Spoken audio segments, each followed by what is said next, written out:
We have here the Ace of Cups energy, no? Ang atensyon ko ay nauukol or natutuon, I mean, dito sa naglalaglagan, no? Ay, natatapon na yung love dito o lumalampas na dito sa chalice or sa cup, 'di ba?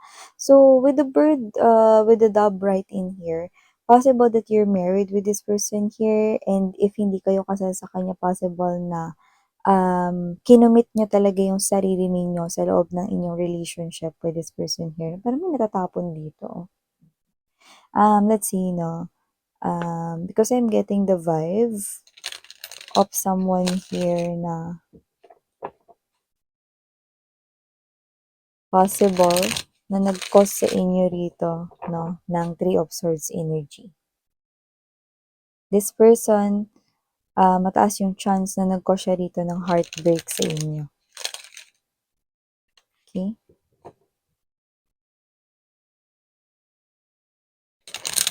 Kung sino man siya, hindi maganda yung pakiramdam niya, no? Sinasabi ko na agad sa inyo. This person is not feeling well. Hindi ibig sabihin na dahil meron siyang karamdaman or health issues, ha. Mas nakukuha ko rito, hindi siya feeling well. Kaya parang yung body niya, no, is sumusunod rin sa kanyang nararamdaman. No? So, more likely, pag sinabi natin hindi maganda yung pakiramdam niya, at hindi yun health issues, ang ibig ko sabihin dun is possible na malungkot siya, nag-aalala, okay? At parang nakakaramdam siya na parang mag-isa siya. Yan. Sa tingin ko, pwede na siyang kumanta ng kanta ni ano. Sino yung kumanta nun?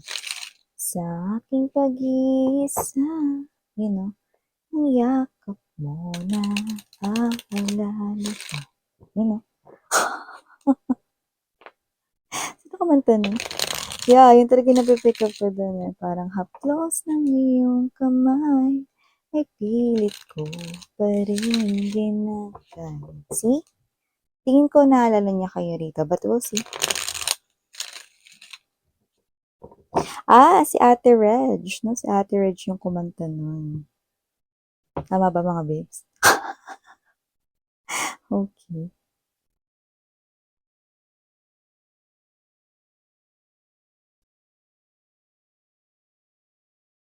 Hmm.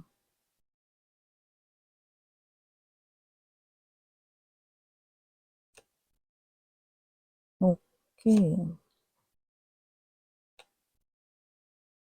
I go. Heart of the reading is the High Priestess energy, but I do pick up that this is not your energy, but this is someone else's energy. No, this is the energy. What I'm picking up more likely is yung energy ng person na kadil ninyo, the one connecting to you very intensely or strongly. Yeah, you are related with this person right here, and you have a strong past or history, no, together, no. With the Six of Cups energy, I do pick up that this is someone here, no, na posibleng nagkaroon ng mga iba't iba rito, no, na mga memories kayong dalawa, no, and marami rin kayong pinag-share ng mga moments. And this person is appearing as the King of Cups, wala tayong gender dito, no, but this person here, I think, you used to love, no, this person here. So I do see that this is someone here who happened to be your ex, but we'll see more. Okay.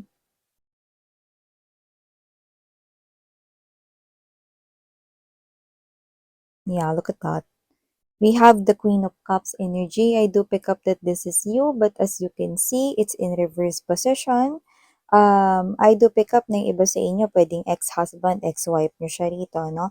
Pero kung hindi man kayo kasal, no, but naging magka-relasyon kayo, no, possible na kayong dalawa ay um, separated na ngayon at disconnected na from each other. Yan, no? Iba sa inyo, possible na meron kayong mga anak, no? At yung iba, ewan ko, very evidently, possible na dalawa ang inyong anak, no? So, just take how this resonates, no? That particular clue might be mag-resonate lang, no? To few of you guys, no? Pero, kahit ilan pa yung anak ninyo nitong person na to, or kahit wala kayong anak dito, just take only what resonates, no? Pwede pa rin po sa inyo itong reading na ito, no? So, right off the bat, no, bago ako hi sa inyong lahat, no, gusto ko lang sabihin sa inyo na itong tao na 'to with the High Priestess energy, meron siya ritong sikreto, no.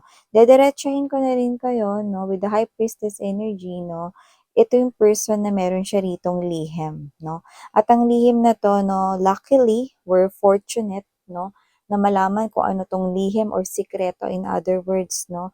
Sinisikreto niya rito, no, na King of Cups energy, Two of Swords right here, no, and very evident ang ating Four of Swords but it's in reverse, no.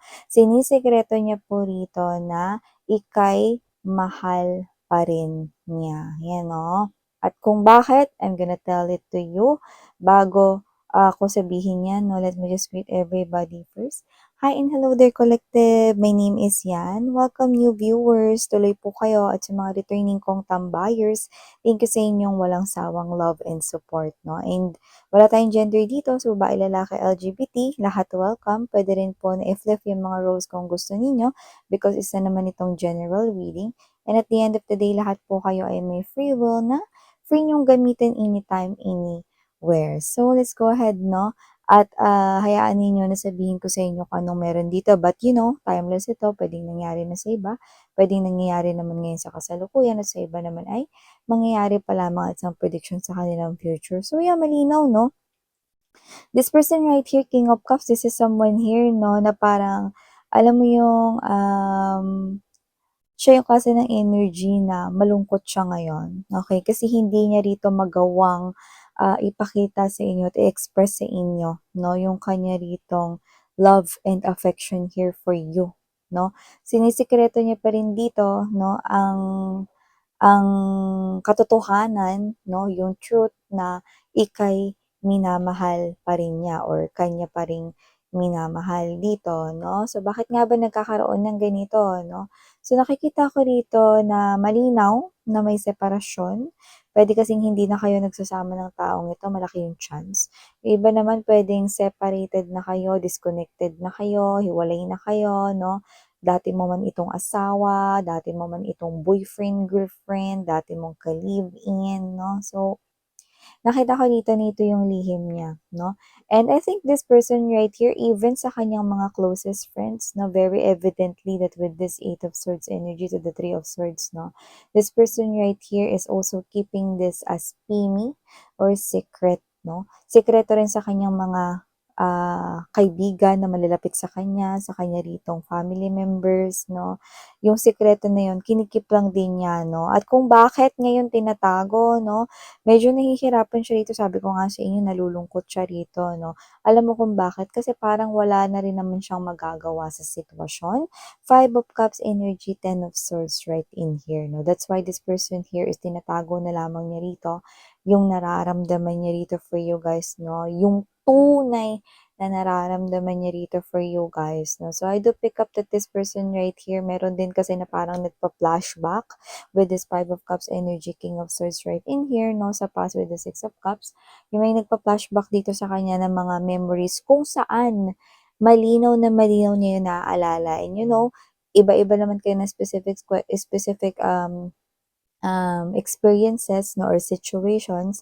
Pero sa kanya, no, nakikita ko rito na this person right here is someone na posibleng naunang mag-cut off sa inyo sa kanyang buhay, no, or nauna ritong gumawa ng fault or mistake or pagkakasala, no, kasalanan, 'di ba, sa inyo, no. So, parang dito mga babes, no, sinisikreto na lamang niya ito, no, kahit na nasasaktan siya rito. And I do see that this person right here is keeping it as a secret, parang pinaparusahan niya yung sarili niya, no. Kasi alam niya ang kanyang pagkakamali dito, alam niya ang kanyang kasalanan dito, no. With the presence of Three of Swords energy to the Ten of Swords, alam mo yung pain na naramdaman mo, parang 10 beses na ulit niyang nararamdaman ngayon. Plus, okay, hindi niya pa ito pwedeng sabihin sa inyo, no? Dumidistansya sa inyo ang taong ito, itong ex ninyo who happen to be your ex-wife, husband right here for others of you. Others of you, if you're not yet married or if you're not married with this person right here, possible that he or she is your um ex-girlfriend, ex-boyfriend, ex-ka-live-in, no, ex-lover, whatever. Whoever this individual is, I do pick up that this person here is torturing himself or herself, no, by the fact of knowing that he or she still loves you, collective. Ikaw, no, na nakikinig at nanonood ngayon, no, minamahal ka pa rin ng taong ito, no, pero wala siyang magawa sa sitwasyon, kaya nananatili na lamang siyang tahimik, no. And whoever this energy is, no, maliban sa pagpa-flash ng inyo ritong mukha, ng inyo rito na face, no, sa kanyang isipan, nare-remember niya yung inyong itsura, no, maliban sa thoughts na yan, mas matindi rin yung flashbacks ng nagawa niya ritong kasalanan sa'yo, 'no? So, nananatili rito na yung energy niya medyo ano na 'to, tumatagal na or matagal ng ganito yung energy niya. Ano ba yan, miss yan? You know, wala lang siyang pinagsasabihan, ha. Pero with the Two of Coins energy, this person right here, matagal niya nang hinahanap yung balanse sa buhay niya. Hindi niya talaga mabalabalanse dito yung energy niya, 'no. Parang hindi niya maisaayos yung kanya ritong buhay, 'no, at ito ay nakikita sa kanyang daily routine, 'no, or yung mga ginagawa niya pang araw-araw, 'no. So, hindi ko nakakita na nakakapag-focus itong tao na 'to sa mga target plans niya, 'no. Actually, parang nawala rito yung mga pangarap niya, 'no, kasi parang dito the more na lumilipas yung mga araw, the more na nare-realize niya na nabubuhay siya without you, the more na parang feeling niya unti-unti siya ritong pinapatay, no, inside his or her own damdamin, no.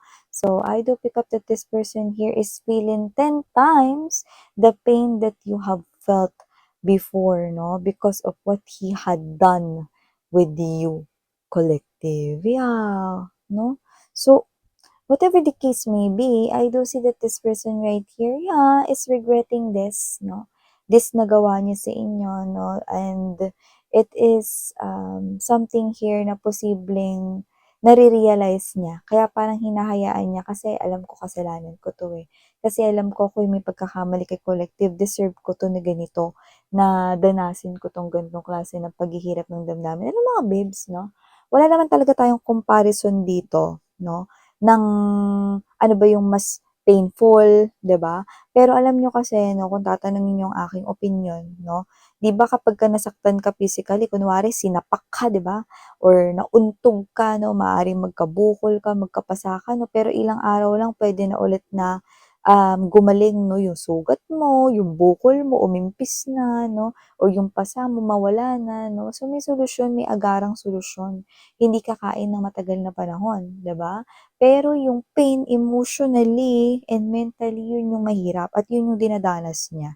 Yung emotional pain plus yung mental torture, 'no? Alam mo kasi mga babes, 'no, maliban rito sa pag-iisip niya, alam mo yung naiisip niya yung itsura ninyo, happy siya, 'no? Dahil nare-remember niya yung face mo, yung eyes mo, 'no, the shape of your nose, your lips, everything about your face. This person here likes all of those, 'no? Pero hindi yun nagtatagal kasi natatabunan ng flashbacks ng mga memories ng specific na kasalanan niya sa'yo. Yun ang nakikita natin dito, 'no. That's why nahihirapan siya rito na i-cut off yung memory na yun 'no, na nagpapaalala sa kanya ritong kasalanan niya, kasalanan niya. It's like a sirang plaka right here na inuulit-ulit na kasalanan mo kasi, kasalanan mo kasi, kasalanan mo kasi. Kaya wala na ngayon sa piling mo si collective, 'yan 'no. It's like a sirang plaka right here. You know that radio na sira, 'di ba? It keeps on, speaking and speaking 'no, the same, yung words 'no, na naririnig ninyo 'no. So gano'n, parang silang plaka 'no. So with this, Eight of Wands energy right here, Queen of Cups 'no, in reverse na kayo 'no. So I think you used to love this person here. You know the Queen of Cups? The Queen of Cups in upright position is someone na parang kung magmahal is lahat 'no. kung magmahal 'no is parang pagmamahal ng isang ina or ama 'no, that is the type of love, very maalaga, very caring, very loving individual at napaka-understanding. Yun yung pinaka mas nakukuha ko rito. Alam mo yung inintindi mo siya, inunawa mo siya 'no, pero wala talaga 'no. Possible talaga na may katigasan yung ulo nito in the past 'no, parang lahat ng mga efforts mo, lahat ng mga ginawa mo, lahat ng oras mo 'no, lahat ng yun parang hindi nag-work for this person right here. That's why siguro, napagod ka na, sumuko ka na, gano'n 'no. So nakita ko rito na, you once 'no, na naging power couple before, yeah. Minsan na kayong naging strong nitong tao na 'to 'no, pero maaaring meron kasi dito na kasalanan na hindi gano'n kadali mapatawad 'no, kahit na ikaw pa yung pinaka-understanding na tao sa mundo, 'di ba? May mga bagay pa rin na 'pag napagod ka na, hindi ka nalalaban pa, lalo na kung nakikita mong ikaw na lang yung lumalaban dito. Yeah. So I think with the Queen of Cups energy, no, you are now seizing the world. When we say seizing the world, this is you are now exploring, no, other opportunities, other offers right here, no, na ibibigay sa'yo ng life, no. And I think you are now in the pace wherein you are healing, wherein you are now having that courage, no, little by little bravery 'no, or pagiging matapang unti-unti 'no, you are being courageous 'no, to conquer what else 'no, life will offer you, okay? So I think you are now in the phase or stage wherein you are now accepting that may mga taong kailangang umalis dahil hindi natin sila kailangan para makapasok yung mga dapat nating mga makasama or maka-connect sa ating buhay. Not just that 'no, not just, sa human connections but also, okay, sa mga situations 'no, and mga opportunities related sa kaperahan 'no. So, be open sa lahat ng mga ibibigay at ihahandog ni universe 'no, challenging man 'yan or not 'no, be open because it is you. Ibig sabihin nun 'pag naging open ka 'no, open ka rin sa pagbabago sa life mo. And I think even though may takot na kung nakikita dito 'no, a little takot 'no, sa unknown 'no, kung ano mangyayari sa life mo na parang nakikita pa rin kitang nagiging matapang 'no. Kasi kapagka kinonquer mo, naiisip mo kasi in your thoughts 'no, kapag kinonquer mo dito yung mga bagong opportunities, may mga bago kang aabangan, like hindi mo pa na-experience before. You're, natatakot a little bit, but nakikita ko rin dito that you're also a little excited 'no. So, parang nandudun naglalaro yung energy mo 'no. So, maganda yon kasi isa yung senyales na talagang naghi-heal na kayo 'no, wherein this other person here connecting sa inyo 'no, hindi pa siya nakaka-start na mag-heal. Actually, kaka-start niya pa lang rito 'no, na ma-realize na minamahal niya pala kayo. Isa na lang itong sekreto na hindi niya na ipapaalam sa inyo ever. Yeah. So, mga babes 'no, ito yung nakuha ko rito na but for some reason bibigyan ko kayo ng dalawang initials na nakikita ko dito. Nakakita ko ng letter G at letter S. So yan mga babes 'no, maaaring yang tao na yan 'no is, na-meet mo nung nag-aaral ka pa like high school days, possible din yun or nung young ka pa, puwede rin. Puwede rin may initials kayo ni H at S 'no, at yung iba naman 'no is possible na, initials niya yun, okey? So ito yung mga mensaheng nakuha ko here for you guys. Again, I'm your Yana Onni or Yana Nuna 'no, so thank you so much. Sarang hiyo. Love and light. And